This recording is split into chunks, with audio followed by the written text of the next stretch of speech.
इसने कहीं ना कहीं देश को एक बहुत ही मजबूत तरीके से कह सकते हैं कि हमारे संविधान को बरकरार रखा हुआ है और ज़िंदा रखा हुआ है। देश में लोकतंत्र ज़िंदा रखा हुआ है। केवल विचार एवं अभिव्यक्ति की, आप सोचिए कि जहाँ पर विचार एवं अभिव्यक्ति की क्षमता ना हो, यानी कि आप कह सकते हैं कि एक समय जब हिटलर था, नाजी और वहाँ पर फ्रांस में वाइमर रिपब्लिक आपने पढ़ा था उस सभी चीज़ में, तो वहाँ पे क्या था कि हिटलर ने काफ़ी ज़्यादा लॉज लगा दिए थे। वहाँ पे विचार एवं अभिव्यक्ति की क्षमता नहीं थी, वहाँ पे मीडिया का प्रोहिबिशन था, यानी मीडिया किसी काम में दखलअंदाजी नहीं कर सकती है। लेकिन इन सारे कानून जो विचार एवं अभिव्यक्ति की शक्ति है, ये जितने भी हमारे संविधान में हैं, ये सारी चीज़ इमरजेंसी के दौरान ख़त्म हो जाते हैं। यानी आप विचार एवं अभिव्यक्ति की क्षमता को खो चुके हैं। तो ये इंदिरा गांधी के समय में हुआ था। इंदिरा गांधी के समय में मीडिया का पूरी तरीके से मीडिया जो थी वो शून्य पड़ गई थी। मीडिया अपना काम नहीं कर पा रही थी। वो केवल इसलिए नहीं कर पा रही थी क्योंकि उस समय इमरजेंसी लग गया था। इमरजेंसी के लिए भी आगे हम आपको बताएंगे इमरजेंसी में क्या क्या कैसे होता है। पहले हम दो चैप्टर जो इसका है वो आगे हम कंप्लीट करेंगे, फिर बताएंगे। तो विचार एवं व्यक्ति की जो क्षमता रहती है ये बहुत ही पावरफुल रहती है। आप ही सोचिए कि आप अपने घर में हैं और आप एक कमरे में रहते हैं, अगर आप नहीं किसी को बताएंगे कि हमें प्रॉब्लम है, हमें ये बीमारी है, हमको ये होती है, तो लोग आपका ट्रीटमेंट कैसे होगा, मतलब फैमिली वाले अपना कैसे सुनेंगे। तो वैसे ही जो एक हमारा घर है वो हमारा पूरा कंट्री एक घर ही की तरह है। और आप नहीं गवर्नमेंट से सीधा तरीके से बोलते हैं या अपनी प्रॉब्लम्स को बताते हैं, तो फिर वहाँ पे लोकतंत्र वहाँ पे नहीं है, एक तरीके से माना जाएगा। फिर वहाँ पे राजशाही मोनार्क डिक्टेटरशिप आ जाएगा। फिर एक है विश्वास, बिलीव था नहीं है कि हमें विश्वास था तुम पर लेकिन भरोसा टूट गया। तो ये विश्वास जो है ये भी क्या है कि ये भी उसी में आता है और इसकी भी क्षमता को बताया गया है कि हमें विश्वास शब्द भी प्रयोग हुआ है किसमें, भारतीय संविधान के उसमें उद्देश्य प्रस्ताव में। और ये बताया गया है कि हमें जो है विचार एवं अभिव्यक्ति की भी क्षमता है और विश्वास की भी एक तरीके से क्षमता है। मतलब हम किसी के ऊपर भी विश्वास कर सकते हैं, किसी भी गवर्नमेंट के ऊपर, किसी भी, ये हमारे पास है कि मतलब कोई बगल का अगर आदमी कह रहा है कि हाँ तुम या हमारे ऊपर दबाव डाल रहा है कि तुम उस पर विश्वास ना करो या वो ना करो, तो हम उसके ऊपर भी केस कर सकते हैं कि भाई आप ऐसा क्यों कर रहे हैं। हमारे पास विश्वास की क्षमता है, हमारे जो लोकतंत्र है उसमें कहा गया है कि हम किसी पर भी विश्वास कर सकते हैं। हम चाहें तो इस पार्टी को वोट दें, हम चाहें तो इस पार्टी को वोट दें, इसमें आप कौन होते हैं, इसके खिलाफ़ हम उस पर केस कर सकते हैं। तो इसलिए जो विश्वास है ये भी बहुत ही ताकतवर चीज़ है किसकी, भारतीय लोकतंत्र की, भारतीय संविधान की। दूसरी चीज़ है भ्रमण। आप कहीं भी टहल सकते हैं इंडिया में रहते, ठीक है, आप कहीं भी जा सकते हैं, आ जा सकते हैं कहीं भी। कुछ लोग तो बहुत दूर दूर तक घूम आते हैं, विदेशों में भी चले जाते हैं, लेकिन आप इंडिया में जो है, इंडिया का जो लोकतंत्र है वो आपको भ्रमण की भी क्षमता देता है। यानी कि आप कहीं भी जा सकते हैं, मध्य प्रदेश की राजधानी भोपाल में भी जा सकते हैं, गुजरात के अहमदाबाद में भी घूम सकते हैं, महाराष्ट्र के आप वहाँ पर मुंबई में भी जा सकते हैं, आप राजस्थान के जयपुर में भी जा सकते हैं, आप दिल्ली में जा सकते हैं, जम्मू कश्मीर में भी जा सकते हैं, बिहार के पटना में भी घूम सकते हैं, झारखंड के रांची में भी जा सकते हैं, आप आंध्र प्रदेश में भी हैदराबाद में भी जाके घूम सकते हैं, आप तमिलनाडु भी जा सकते हैं, आप केरल भी जा सकते हैं। तो ये जो चीज़ है जो बनाई गई है ये भारतीय संविधान की ही देन है, बाबा भीमराव अम्बेडकर की देन है, जिससे भ्रमण की क्षमता बनाए रखा गया। इसमें जवाहरलाल नेहरू का भी योगदान है, ऐसा हम नहीं कह सकते बिल्कुल भी जवाहरलाल नेहरू का योगदान नहीं है, लेकिन जवाहरलाल नेहरू ने वैश्य मताधिकार के अनुसार केवल वोट किया था अगस्त प्रस्ताव में संविधान सभा के गठन के लिए। हालांकि वहीं उसी के बाद माउंटबेटन योजना आया, कौन आए थे, स्टैमफोर्ड क्रिप्स आए थे ना। तो स्टैमफोर्ड क्रिप्स जो आए थे वो उन्होंने भी काफ़ी हद तक यही करना चाहते। तो केवल उनके कहने का मतलब यही था कि जवाहरलाल नेहरू ने अगर वयस्क मताधिकार नहीं रखा होता, यानी बड़े लोगों ने मसलन, तो वहाँ पे जो छोटे लोग थे उनको भी वोट डालने का हक मिलता। अब ये कौन सी बात हुई कि मतलब 10 लोग अगर खड़े हैं एक जगह पर, बड़े बड़े लोग हैं, 40 की एज के हैं, 50 की एज के हैं, 60 के एज के हैं, तो केवल वही वोट कर सकते हैं। होता नहीं है कि घर में अगर किसी की शादी है तो केवल बड़े लोग ही चूज़ करते हैं कि हाँ हाँ ऐसी की ऐसे शादी होगी, ऐसे है, वैसे ये सब होगा, इतने तारीख को इतना सब कुछ आएगा, उसमें वो कुछ नहीं बोल सकता, बिल्कुल भी इन्वॉल्व नहीं किया जाता।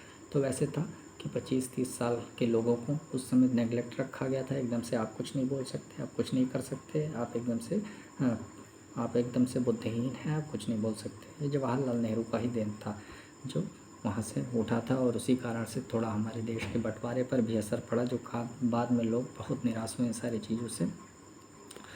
तो कहने का मतलब है कि जो भ्रमण की क्षमता है, हम अपने टॉपिक पर आ जाते हैं। भ्रमण की क्षमता भी है हमारे पास।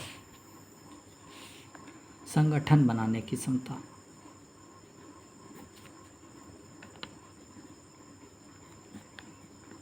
संगठन बनाने की क्षमता, संगठन कोई भी बना सकते हैं आप। संगठन, आतंकवादी संगठन की बात नहीं कर रहे हैं, वरना पाकिस्तान के लोग तो आतंकवादी संगठन ही बनाने के लिए, मतलब पाकिस्तान का तो कोई स्टूडेंट ना हो मिल जाएगा, नहीं तो आतंकवादी संगठन बनाने लग जाएगा। तो हमें इंडिया में भी कई सारे संगठन बने। 1980 में भाजपा बना, कौन सा, भाजपा, और 66 में भी कोई एक पार्टी बनी थी शायद। कांग्रेस तो बहुत पुराना है, ह्यूम द्वारा। इंडियन नेशनल कांग्रेस जो है वो बहुत कम्युनिस्ट पार्टी बनी हुई है। इसके बाद कौन सी पार्टी बनी हुई है, शिरोमणि अकाली दल है, झारखंड जनशक्ति मोर्चा है, केरल यूथ फ्रंट है। ये सारी पार्टीज़ जो हैं वो इंडिया की पार्टीज़ हैं। तो संविधान ने तो कह रखा है कि हाँ आप कोई भी पार्टी बनाइए, कोई दिक्कत नहीं है। हम जो हैं वो आपको एक पार्टी गठन करने की, संगठन बनाने की वो शक्ति देते हैं। यही कारण है आरएसएस है यहाँ पर हिंदू युवा वाहिनी है, यहाँ पर बजरंग दल, तमाम सारे हैं। मुस्लिमों के लिए भी AIMM, ऑल इंडिया मजलिस इत्तेहादुल मुस्लिमीन करके, जिसका वो है वो चलता आया है संगठन, मतलब बना हुआ है। कई सारे संगठन यहाँ इंडिया में बने हुए हैं, और संविधान एक तरीके से मजबूती के साथ हमारा चल रहा है, हमारा देश चल रहा है। इन्हीं सब चीज़ों को लेकर के संविधान कहता है कि हम इस चीज़ को नैतिकता बनाए रखने के लिए, नैतिकता की स्थापना करने के लिए सारी चीज़ें रखते हैं, जिसमें अवसर की क्षमता है, विधि के समक्ष क्षमता है, विचार एवं अभिव्यक्ति की, मतलब इसमें मीडिया जाती है, विश्वास की, भ्रमण की, संगठन बनाने की, ये सारी क्षमताएँ इसमें आ जाती हैं जो हम आपने बताया है, आपको बताए हुए हैं। ठीक है, फोकस करना है।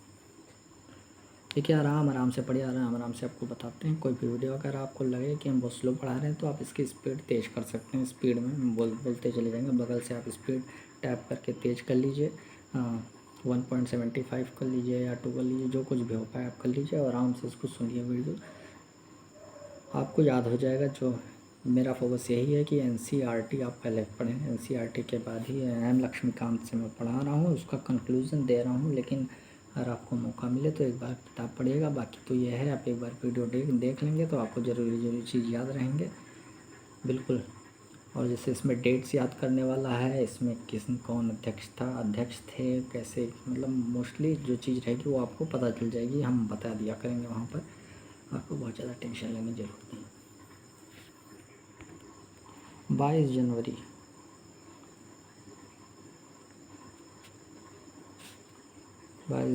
1946, ये तारीख ऐसी है, एक तारीख है जिस तारीख को सर्वसम्मति के द्वारा ये प्रस्ताव जो है, उद्देश्य प्रस्ताव, ये पारित कर दिया गया, जिसमें अवसर की समता, विधि के समान समता, और क्या था, भ्रमण के लिए था, विश्वास के लिए था, व्यक्ति के लिए था, और क्या था, ये संगठन बनाने के लिए क्षमता तो ऊपर है ना, संगठन बनाने की क्षमता जो थी। इन सारी चीज़ों को लेकर के माना जाने लगा कि जो हम अपना नैतिकता के प्रचार के लिए, हम अपने मानव कल्याण के लिए, विश्व शांति के लिए, इस टर्म बहुत यूज़फुल टर्म है, आप यहाँ ध्यान रखिएगा। विश्व शांति के लिए, मानव कल्याण के लिए, नैतिकता बनाए रखने के लिए, इन्हीं सारी चीज़ों को बेस बनाकर भारतीय संविधान जो है, भारतीय संविधान के लिए उद्देश्य प्रस्ताव आया। मतलब जो हम लोग के लिए एक्नॉलेजमेंट रहता है ना, वो इसी से है। स्वतंत्रता अधिनियम द्वारा प्रवर्तन, देख लीजिए, आराम से पढ़िए, कोई टेंशन नहीं है। स्वतंत्रता अधिनियम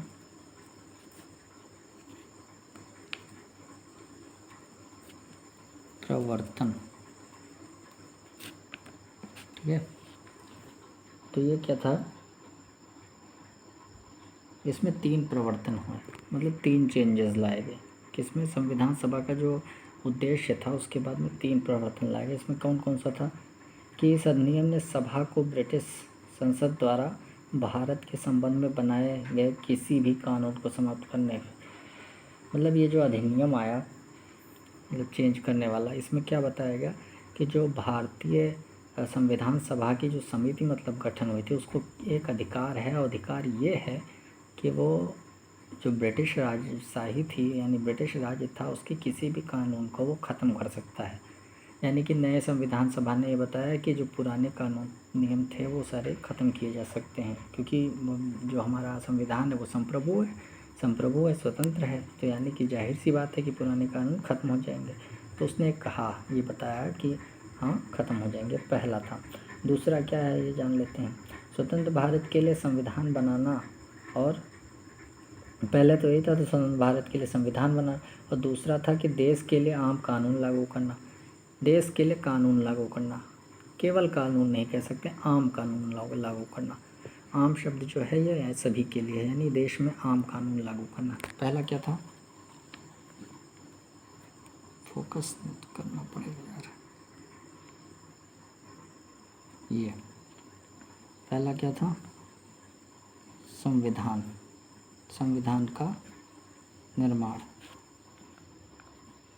संविधान का निर्माण के साथ जो ब्रिटिश के कानून थे वो खत्म हो जाते हैं। ब्रिटिश के सभी कानून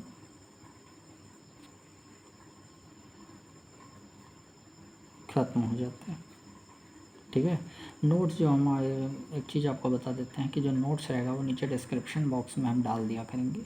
आप एक बार कमेंट ज़रूर कर दीजिएगा अगर आपको कोई प्रॉब्लम, कोई दिक्कत हो रही है, समझने में कोई दिक्कत हो रही है, या तो नोट्स जो हम डिस्क्रिप्शन बॉक्स में डाल देंगे, जल्दी डाल देंगे, जिससे आप तक ये मेरी बात पूरी पहुँच सके, आप नोट्स इसका प्रिपेयर कर लें। दूसरी चीज़ क्या है,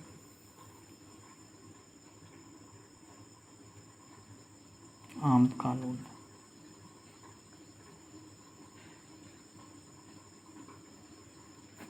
इक्वल कानून जो था वो लागू करना था। ये दो चीज़ें बताई गई हैं इसमें। संविधान का निर्माण यानी ब्रिटिश के सभी कानून को ख़त्म करना, और दूसरा था आम कानून लागू करना। इस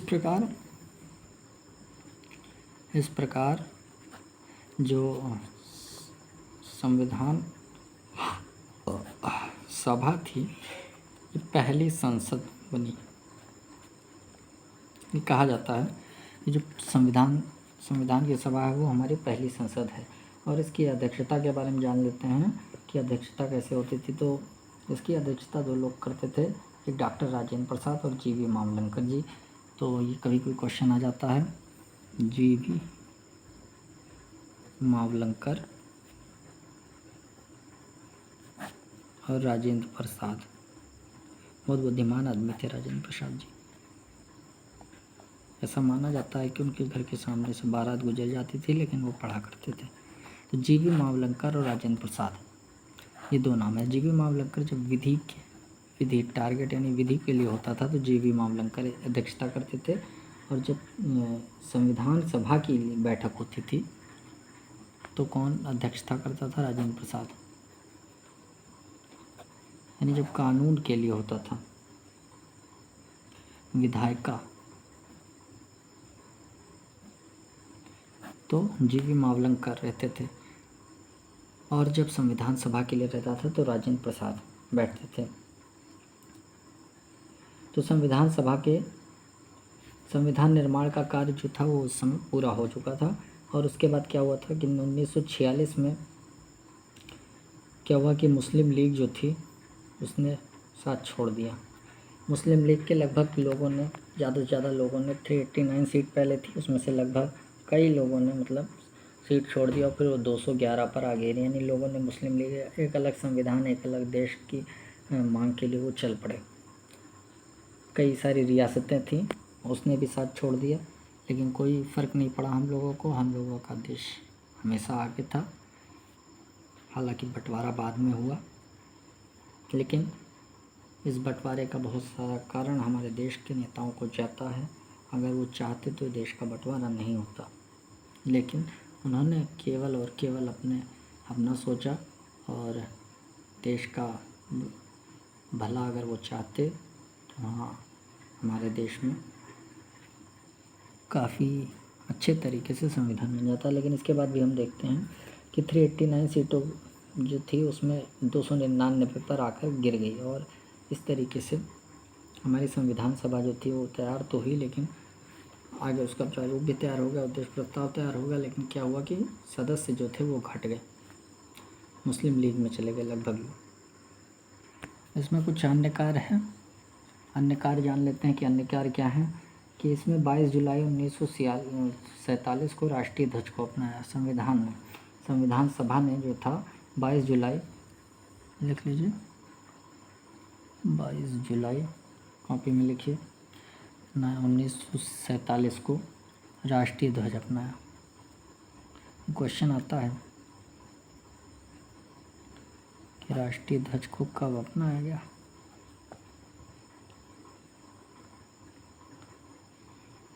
चौबीस जनवरी 1950 को राष्ट्रीय गान अपनाया गया।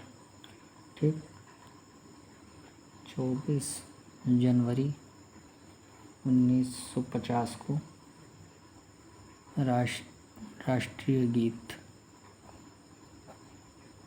गीत अपनाया गया। और इसी के साथ साथ 24 जनवरी 1950 राजेंद्र प्रसाद भारत के प्रथम राष्ट्रपति बने। यानी ये 4-5 काम बहुत अच्छे से हुआ, जिसमें 22 जुलाई को राष्ट्रीय ध्वज को अपनाया गया, 24 जुलाई को राष्ट्रीय गान को अपनाया गया, 24 जुलाई को राष्ट्रीय गीत को अपनाया गया, और 24 जनवरी 1950 को डॉक्टर राजेंद्र प्रसाद स्वतंत्र भारत के नए जो थे राष्ट्रपति बन के सामने आए। हमारे संविधान को बनाने में 2 साल, ये भी क्वेश्चन बहुत आता है, बहुत ज़्यादा ही आता है, इसको आप सभी नोट कर लीजिए। 2 साल 11 महीने 18 दिन, इतना दिन लगा हमारे संविधान को बनने के लिए, जबकि अमेरिका का संविधान केवल 4 महीने में बना। यही चीज़ हमारे इसमें गलती आ जाती है कि जब आके हम बात करेंगे जो संविधान सभा की क्या क्या गलतियाँ थी, जिसमें संविधान सभा की आलोचक पढ़ेंगे, जिसमें कांग्रेसों का प्रतिनिधित्व था और संप्रभु निकाय नहीं था, समय की बर्बादी। तो समय की बर्बादी में हम यही पढ़ेंगे कि इसमें हिंदुओं का प्रभुत्व ज़्यादा था, वकीलों राजनीतिज्ञों कांग्रेसों का प्रभुत्व था। तो इन सारी चीज़ों को आगे हम डिस्कस करेंगे, लेकिन ये जो चीज़ है समय की बर्बादी के लिए यही तथ्य बताया गया है कि अमेरिका का संविधान 4 महीने में बना, और ये जो हमारा संविधान है 2 साल 11 महीने 18 दिन लगा दिए इस चीज़ को बनने के लिए, और 64 लाख रुपए खर्च हुए उस टाइम के, 64 लाख रुपए खर्च हो गए। सोच लीजिए अब 64 लाख रुपए नेहरू चाचा ने खर्च करवा दिए। इसके बाद हम बात करेंगे अगले वीडियो में कि संविधान सभा की जो समितियां बनी, जिसमें संघ शक्ति समिति, संघीय संविधान समिति, प्रांतीय संविधान समिति, प्रारूप समिति का इसमें प्रारूप समिति जो है बहुत इम्पॉर्टेंट है, जिसमें डॉक्टर भीमराव अम्बेडकर ने इसकी अध्यक्षता की थी। हम अगले वीडियो में आपसे यही बात करेंगे। तब तक के लिए आप हमारे चैनल को लाइक सब्सक्राइब जरूर करिए। हम वीडियोस डाला करेंगे, आप सब इसी से अपने नोट्स तैयार कर लीजिए। हम नीचे डिस्क्रिप्शन में नोट्स भी दे देंगे, और कोशिश करेंगे कि बेहतर से बेहतर आपको पढ़ाया जाए। हम बेहतर से बेहतर परफॉर्म करेंगे। हम दिन बाय दिन कोशिश कर रहे हैं, मेहनत कर रहे हैं, और थोड़ा मेहनत आप भी करिए। उम्मीद है कि हम लोग एक अच्छा रिज़ल्ट लाएंगे।